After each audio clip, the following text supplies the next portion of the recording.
लेकिन दर्शकों, सवाल यही है, जब आप देश का राष्ट्रगीत नहीं गा सकते तो फिर तो सवाल पूछे जाएंगे।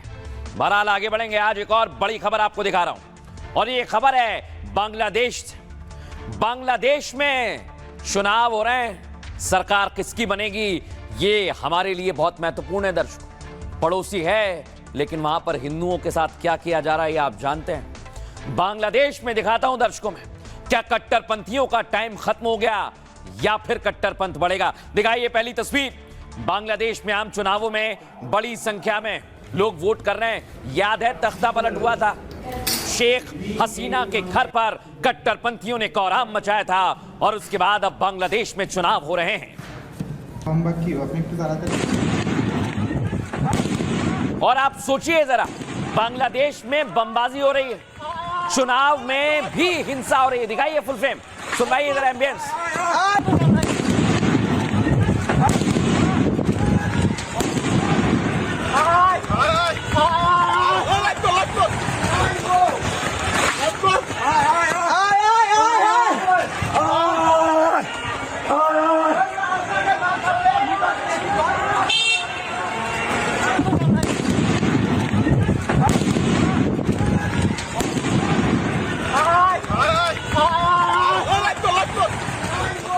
सिर्फ बमबाजी नहीं दर्शकों, देख रहे हैं आप, यहाँ लड़ाई झगड़ा हुआ और ये जमात के लोग हैं और यहाँ पर आप समझ सकते हैं कि कैसे कट्टरपंथी विचारधारा एक दूसरे को मारने पर आमादा है। सुनवाइए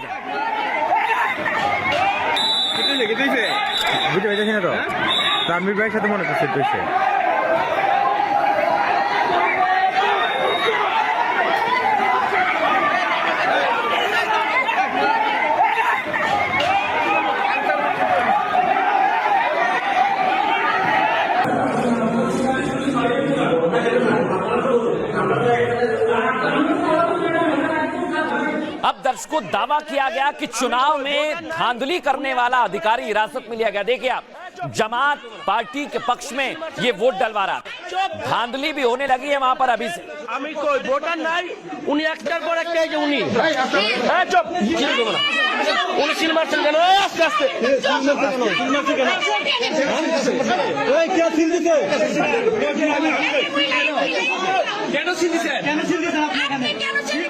दर्शकों, तारिक रहमान, हालांकि तारिक रहमान के आने के बाद कहा जा रहा है कि हो सकता है कि कट्टरपंथी विचारधारा थमे, लेकिन अभी इस पर पुष्टि करना बड़ी मुश्किल बात है क्योंकि इनकी पार्टी की विचारधारा भी मेल नहीं खाती है। दर्शकों, मैं क्यों कह रहा हूं, तारिक रहमान भी, उनकी पार्टी के नेता भी हिंदू विरोधी बातें कई मंचों पर कई बार कह चुके हैं। अब आपको दिखाता हूं, एक तरफ है यूनुस और यूनुस पर दावा यह है कि वो बांग्लादेश के जब प्रधानमंत्री बने उसके बाद पाकिस्तान और आईएसआई को लेकर कैसे बांग्लादेश में माहौल खराब हुआ ये दुनिया जानती है और कैसे यूनुस ने अंतरिम सरकार चलाई, लेकिन अब सवाल खड़े हो रहे हैं। सुनवाइए जरा, मोहम्मद यूनुस क्या कह रहे हैं, सुनिए जरा। কাজে আমরা অতীতকে, আজকে নতুন বাংলাদেশের জন্মদিন, কাজে আমরা অতীতকে ফেলে, দুঃস্বপ্নকে ফেলে এখন নতুন স্বপ্ন চলে গেলাম। আজকেই সেই দিন, সারা জাতির জন্য আজকে মুক্তির দিন, সেটা আমরা উৎসব পালন করছি।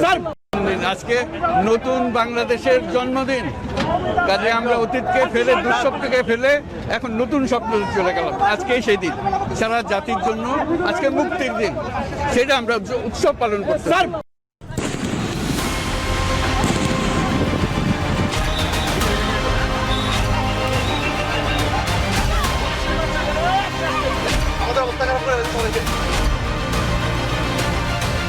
अगस्त 2024 में शेख हसीना के तख्ता पलट के बाद पहली बार बांग्लादेश में चुनाव हुए, लेकिन चुनाव की तस्वीरों ने यूनुस सरकार की व्यवस्था को कटघरे में खड़ा कर दिया।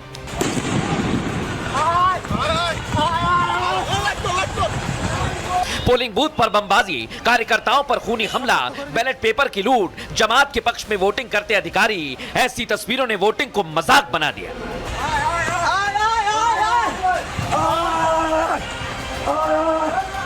सवाल उठ रहे हैं, क्या यूनुस के इशारे पर जमात को जिताने की कोशिश हुई? चुनाव में भारी हिंसा हुई, वोटों की चोरी हुई, खून बहाया गया, लेकिन यूनुस 1971 को भूलकर कह रहे हैं ये नए बांग्लादेश का जन्म है। আজকে নতুন বাংলাদেশের জন্মদিন, কাজে আমরা অতীতকে ফেলে দুঃস্বপ্নকে ফেলে এখন নতুন স্বপ্ন চলে গেলাম। আজকেই সেই দিন, সারা জাতির জন্য আজকে মুক্তির দিন, সেটা আমরা উৎসব পালন করছি। सवाल ये कि चुनाव के नतीजों के बाद नई सरकार के आने के बाद क्या बंगाल में कट्टरपंथियों पर रोक लगेगी या हिंदुओं का कत्लेआम जारी रहेगा? ये सवाल क्यों पूछ रहे हैं दर्शकों हम? क्या हिंदुओं का कत्लेआम जारी रहेगा?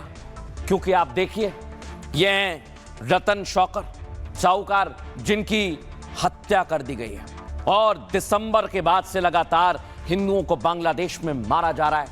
क्या सरकार बदलने के बाद हिंदुओं पर अत्याचार कम हो जाएगा? दर्शकों, लगता तो नहीं है, क्योंकि चुनाव में भी हिंसा जारी है। देख रहे हैं आप इधर बांग्लादेश में आम चुनाव के लिए वोटिंग हुई है दर्शकों। 36,000 सेंटर्स पर करीब 48% मतदान हुआ है और बांग्लादेश में वोटों की गिनती भी जारी है।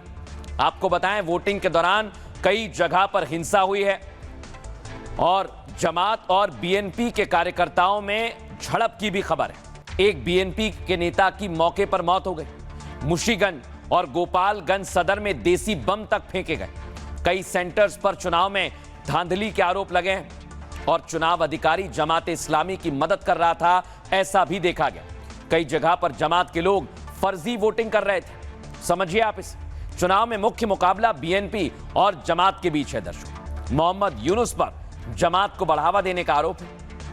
वोटिंग के अधिकारी जमात के पक्ष में खड़े हैं दर्शकों और यूनुस की मंशा है कि जमात ही सत्ता में आ जाए ताकि यूनुस बैकडोर से सत्ता को चला सके, क्योंकि अभी यूनुस ही संभाल रहे हैं सब कुछ और बीएनपी के तारिक रहमान को भी इसका डर सताने लगा है। रहमान ने कहा, नतीजे को घोषित करने में देरी नहीं होनी चाहिए। नतीजों से छेड़छाड़ हुई तो जनता स्वीकार नहीं करेगी। हसीना के तख्ता पलट के बाद बांग्लादेश में हिंदुओं के खिलाफ हिंसा हुई और यह हिंसा बढ़ती गई। पिछले 2 महीने में 10 से ज्यादा हिंदुओं को मारा जा चुका है और जमात कट्टरपंथियों को बढ़ावा देती है। सिर्फ इतना ही नहीं, अगर ऐसे में बीएनपी का सत्ता में आना भारत के लिए सही होगा या नहीं, इस पर भी कई विश्लेषक अलग अलग राय दे रहे हैं दर्शकों। और आपको सुनवाते हैं एक्सपर्ट्स का इस पर क्या कहना है, सुनिए जरा। भारत की सरकार, भारत के लोग इंतजार कर रहे हैं कि कोई सेंसिबल सरकार आएगी जो हर शहरी का ध्यान रखेगी, चाहे वो माइनॉरिटीज हिंदू हो, मुस्लिम हो, सिख हो, सबका ध्यान रखे। रूल ऑफ लॉ वहाँ रहना चाहिए। जिस तरह का जब से मोहम्मद यूनुस केयर टेकर बने हैं तो उन्होंने रेडिकल एलिमेंट्स को एनकरेजमेंट की है। वहाँ जमात इस्लामी जिसने 71 में पाकिस्तान का साथ दिया था और बांग्लादेशियों पर अत्याचार करवाया, तो अगर बांग्लादेश के लोग यही चाहते हैं, let them decide today. The election going on in Bangladesh. Bangladesh में किस तरह के नतीजे आते हैं, पहले हमें इसका इंतजार करना होगा। नतीजे आने के बाद ही ये देखा जाएगा कि जनादेश किस तरफ जा रहा है। भारत बांग्लादेश में स्वतंत्र, निष्पक्ष, समावेश और भरोसेमंद चुनाव के पक्ष में है। We stand for a free, fair, inclusive and credible elections in Bangladesh. लेकिन दर्शकों, बांग्लादेश के जो हालात हैं वो छिपे नहीं है और वहां पर मरने मारने पर आमादा है सरकार के लिए। देख रहे हैं आप, दिखाइए जरा, ये आप देखिए कैसे वहां पर हमला कर दिया गया। सुनवाइए जरा कैसा हंगामा हो रहा है वहां। মানুষ আমাদেরকে মেরে আমাদের অবস্থা খারাপ করে ফেলেছে, সবাইকে আমাদেরকে হুজুর মারধর করছে। আপনারা তো এগারো তাড়াতাড়ি আসেন, অসহায় আমরা তাড়াতাড়ি করে আসেন। আর বদল জানতে দিয়ে আর বদল লাগতে দিয়ে আর বদল বাড়ি দিয়ে ওরা গুন্ডাগিরি করতেছে। আমরা নাচনি মতো, ওদের নাম না জানি মতো রক্তাক্ত করে দিল। দিন টাকা মিলে মেরে রক্তাক্ত করলাম মোমবাতি ফাটি করে।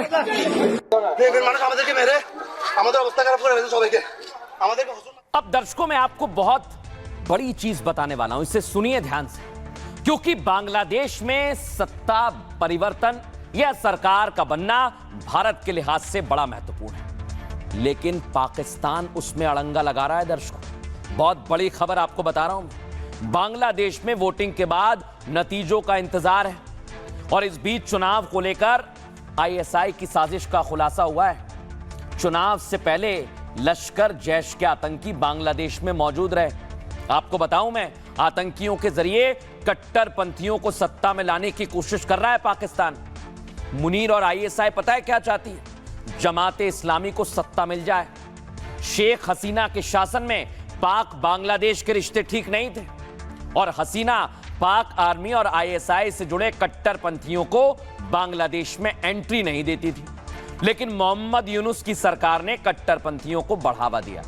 और आपको बताऊं मैं, पाकिस्तान के बड़े आतंकी अब खुलेआम बांग्लादेश में घूमते हैं। आईएसआई बांग्लादेश में कट्टरपंथी सरकार चाहती है जो पाकिस्तान से हाथ मिलाए और भारत से दूरी बनाए, ताकि आईएसआई बांग्लादेश में आतंकी तैयार करें और वहां पर भारत पर हमला करने के लिए बांग्लादेश की भूमि का इस्तेमाल हो। दावा यह कि आईएसआई ने चुनाव में कट्टरपंथी ताकतों को हर तरह से मदद की।